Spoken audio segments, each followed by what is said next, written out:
So you're, you have two goals. You have the acceptable goal of 6, yeah.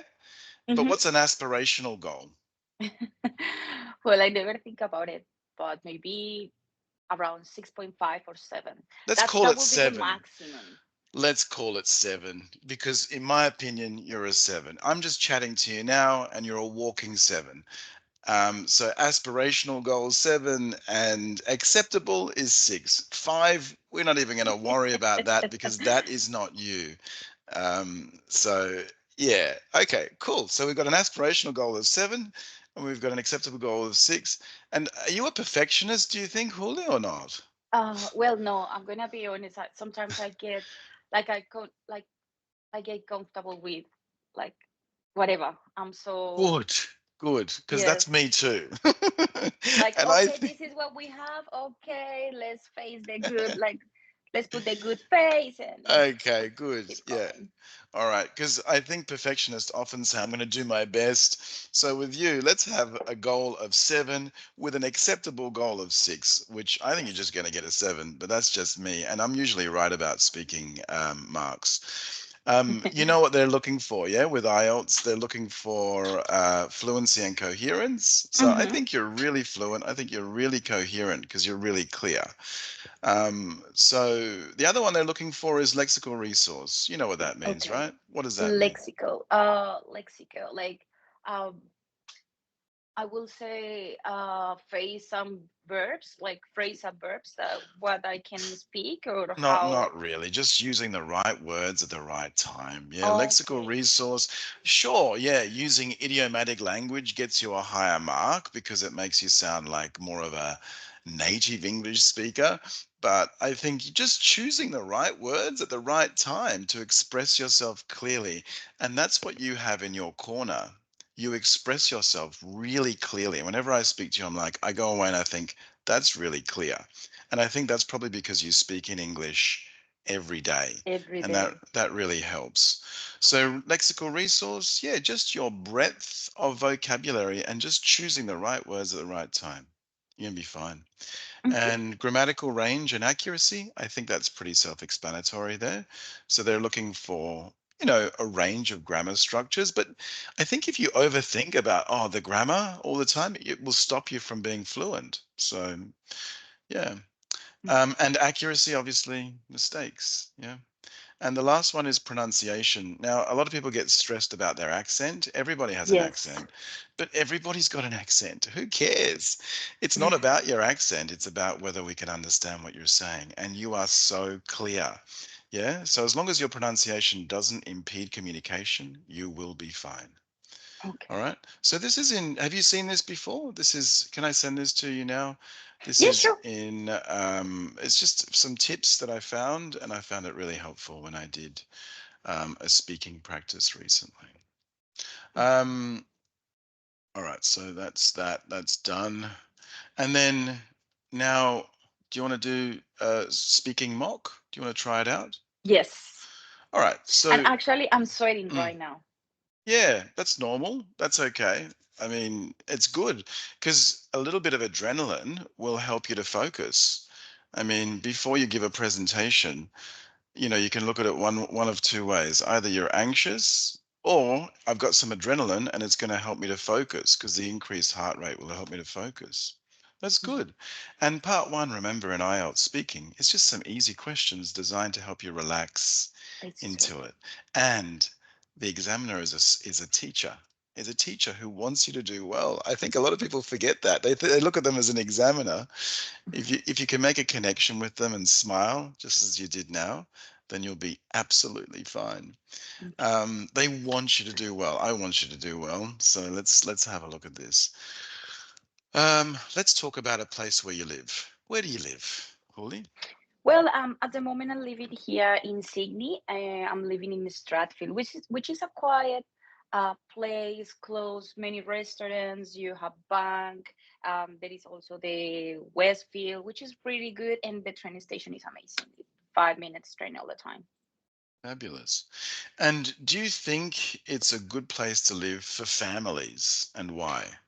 Yes, actually, I've seen so many families, little kids around of the old parks, and it's because I think it's because it's quiet. It's a quiet place, Hmm. and actually, around from the train is like next to the train station and next to all the complex of apartments, you can see many public schools, which is pretty good and pretty convenient for families because they can drop the kids before they go to work. Hmm.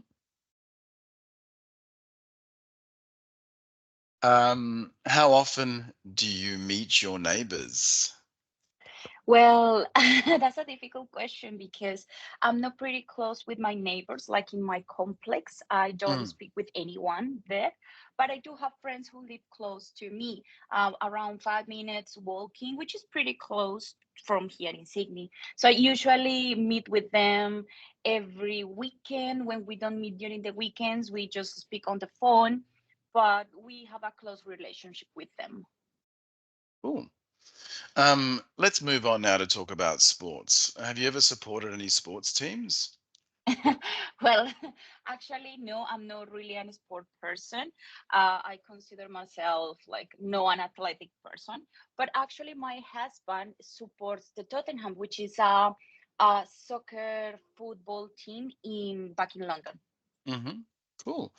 Okay, let's talk about concentrating on something then. Does your job require concentration? It does a lot. You can't imagine. Actually, I'm working in a school and I have to do the admissions process, which requires a lot of concentration because I need to see the profile of the student. I can't accept everyone. So it's important to know the profile, what we are doing, and how many weeks the student is going to study, which courses, which shift, how much is the student onshore or offshore. So all of those details are important when we do the admissions process. Excellent. And what disturbs your concentration over there? Well, sometimes the phone calls, the phone never stops ringing. So sometimes I'm doing a letter offer and the phone just ring and could be a student asking for a payment plan or issues with the attendance, or could be an agent as well asking for prices, for new information. So sometimes when I just lost my focus, I have to hang up the phone and just revise everything again to understand what I was doing before. That's really interesting for me. Huli, that was excellent. If I were giving you a score there, I'd give you a 7.5. It's that was really good. Thank you. Just a couple of grammatical mistakes there. So, Hmm. because you drop the kids, you said, but actually you would drop the kids off at school. So there's Drop that. off. That's one of those idiomatic phrases. That's a phrasal verb. You drop the kids off at school. But you know, Hmm. you're so fluent and you're so coherent. It would be very difficult to kind of pick. I mean, I heard it, but some examiners might miss that. And I think you said that your neighbors live just 5 minutes away, which is not very far from here in Sydney. But I think, the expression is just, it's not very far for Sydney. Hmm. Yeah. So rather than from, you would use for. So again, we've got a prepositional error there. That was the only two mistakes. Those were the only two mistakes that kind of jumped out at me. But even native English speakers are not perfect. They have slips all the time. Hmm. When we speak, you know, there are slips. Oh. So, I think that was pretty good. I would give it a 7.5, that particular section. Um, let's have a look now at part two. For part two, I'm going to give you a card. Okay, and I'm going to share my Hmm. screen with you. And you'll have to talk about a topic for 1 to 2 minutes. And you can take some notes to help you if you wish. But once your preparation time is up, um, I'll s- I'll tell you to begin speaking, and you'll actually have 2 minutes, right, to Okay. speak. So let me just put the timer up here, Holly. Timer 1 minute. Okay, and I'll just share my screen with you now. Okay, Hmm. you see that? Expensive. Okay.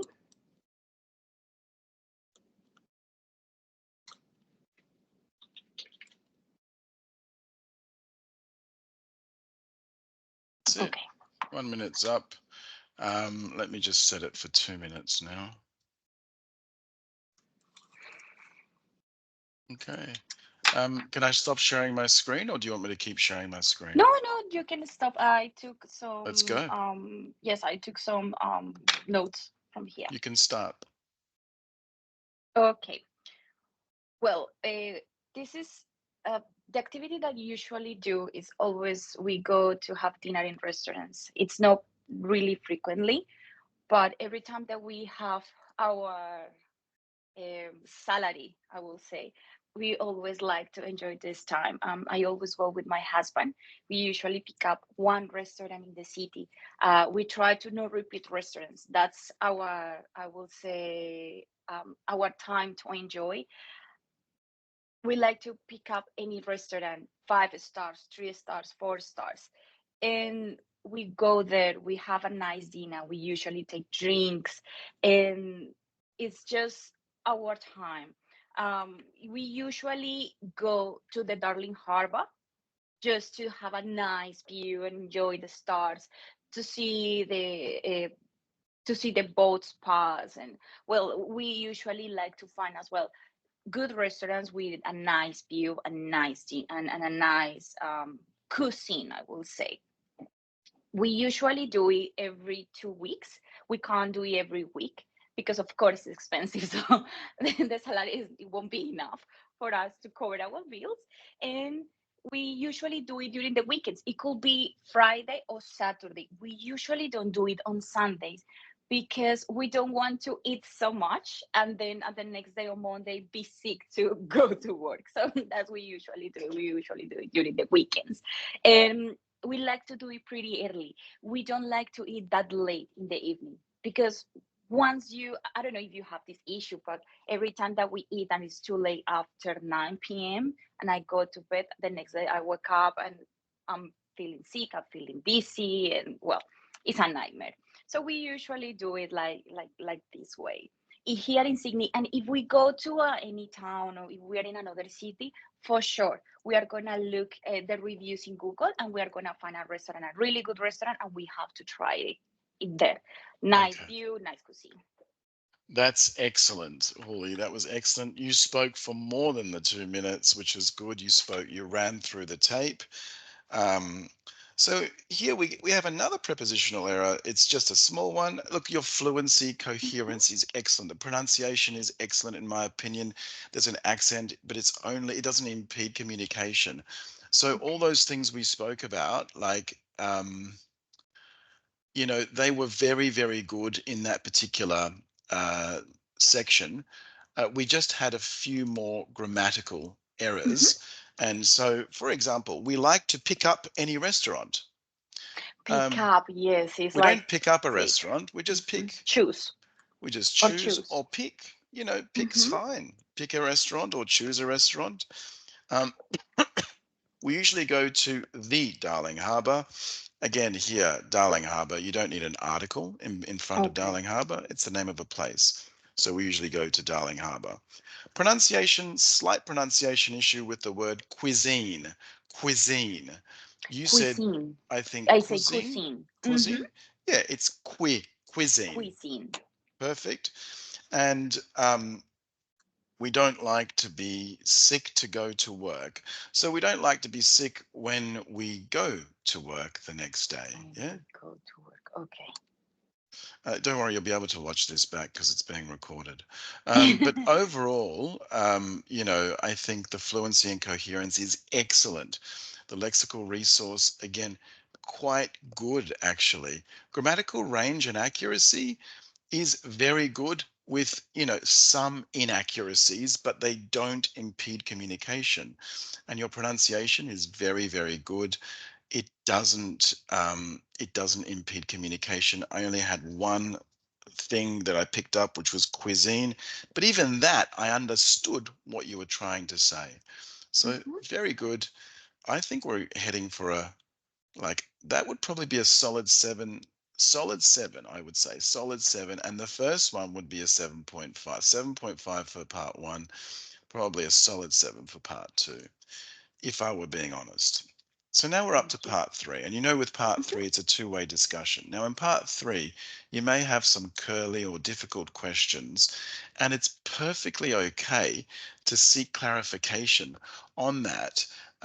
So, for example, if you don't understand something in part three, it's very important that you seek clarification by using, I'll see if I can blow this up for you. Again, let me just make it Mhm. bigger. 1 second. What did I do here? It's a little bit more. It's a bit small, isn't it? 1 second. Let me just see. Where is it? Yeah. Open with. Um, Let me see if I can just download it. There it is. Okay. It'll download now. And it'll come here. Easy peasy. Is that better? Yes, better. So if you don't understand the question, ask the clarification in part three. For example, could you repeat that, please? Or Mm-hmm. what does blah, blah, blah mean? Mean. They might use a word that you simply do not understand, and that is okay because the examiner probably is not that familiar with it either. So, what does it mean? Ask for clarification in part three because remember, Okay. part three is your time to shine. And in part three, be careful, we want you to distance yourself from the topic. We want you to use language that distances yourself by speaking about country and people in general. Okay. Remember, in part one and part two, that was your chance to speak about yourself. But part three is about speaking about people in Colombia, comparing them with people in Australia. It's not about you now. It's about more abstract ideas. Okay. Okay? So I'm going to stop sharing my screen and I'm going to come back to part three and we're going to do it. So, um, part three, do you think rich people should support the poor and why not?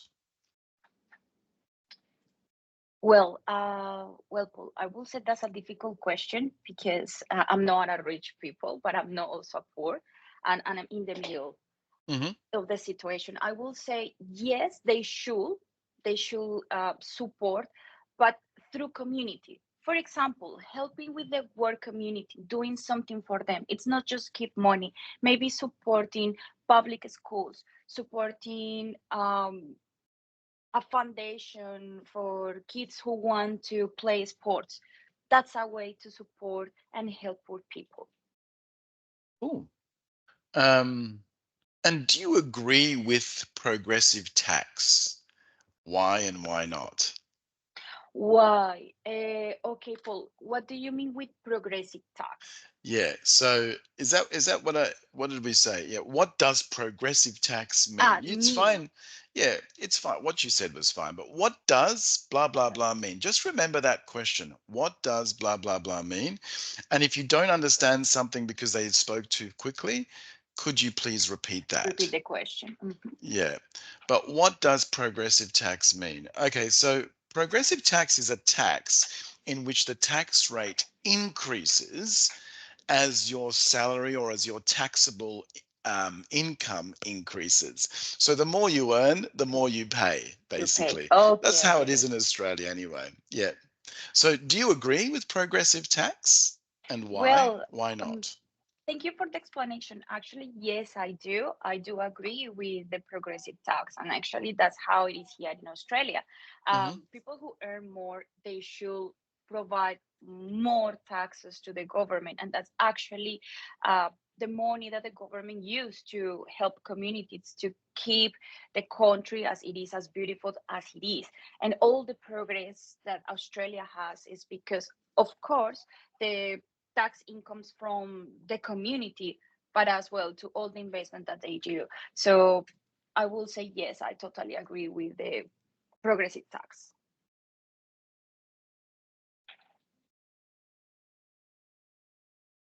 Um, Cool. And nowadays, there's a lot of poor people that are trying to become rich. Do you think this is a positive thing or a negative thing? And why? Well, to become a rich, it's not a bad idea. It's a really good. The issue is the way that you choose to become a rich. And unfortunately, that's what happened in Colombia so many times. People think that easy money is going to rest for all the life, and that's not true. So that's when people choose wrong ways, like narco traffic, stealing, laundry, just to do to become a rich, and that's not the way. So it doesn't, like, it's not an issue to be a rich if poor people works hard and they develop a career and they earn a lot of money. That's pretty good, amazing for them. So what is important is the way that you choose, or the pathway that you choose to become a rich. Excellent. Okay, we're finished. So, Huli, again, that was really good. And that's probably the toughest part, is part three. And I could see that, it's tough. And what happens is you end up, but it was really good to see you distancing yourself and speaking with abstract ideas. Just some inaccuracies here, Mhm. which kept coming up. You kept saying, I'm not a rich, or to become a rich. There's no there. Yeah, Okay, to yeah. become rich. Rich is just an adjective, it's not a noun. Okay, so it's a rich person. That would be fine because you're describing the person. It's kind of like a compound noun, a rich person. But if you're Hmm. just using rich by itself, that's an adjective. There's no article that comes before it. Okay, so I'm either rich or poor. Yeah, you don't say I'm either a rich or a poor. And you don't say to become a rich. You would say to become a rich A person, rich or person. to become rich. Yeah, you have Okay. to choose. You got to choose. Um, just an article again with the progressive tax. Progressive tax is the name, so there's no article there. So with progressive tax, blah blah blah. Progressive tax. Um, I will say yes. I agree. Blah blah blah. So I this is yeah, when you agree. you said I I will. I would. Yeah. I So will this is say when yes. I'd, Oh, I'd, I I'd, say. I'd, I'd say yes. And to become a rich came up again. Instead of saying narco traffic, I would say drug trafficking or drug dealing. Hmm. Narco, I'm not sure if that's narco. Is that like a word in Spanish? Like I've heard narcos before. I say narco traffic. I You think did, it's a yeah. narco traffic is, yes, it's a word, and that's the verb that we use Drug dealing, yeah. Drug to dealing. say drug dealing. Yes. Yeah, dealing in drugs or drug dealing or drug trafficking. You could even just say drug trafficking. I don't know whether I would use the word narco traffic. And poor people works hard. What's the mistake there? Poor people? Works. It's, I'm not talking about one. I'm talking about everyone. So Yeah, it should be work. yeah, exactly. So that's just some grammatical inaccuracies. But again, the fluency and coherence was really good. It was really good to see you using distancing language there. The lexical resource was very good. And the pronunciation was good as well. So overall, really good. And remember, for part three, remember this stuff here. By the way, I will put this stuff in your folder. Okay.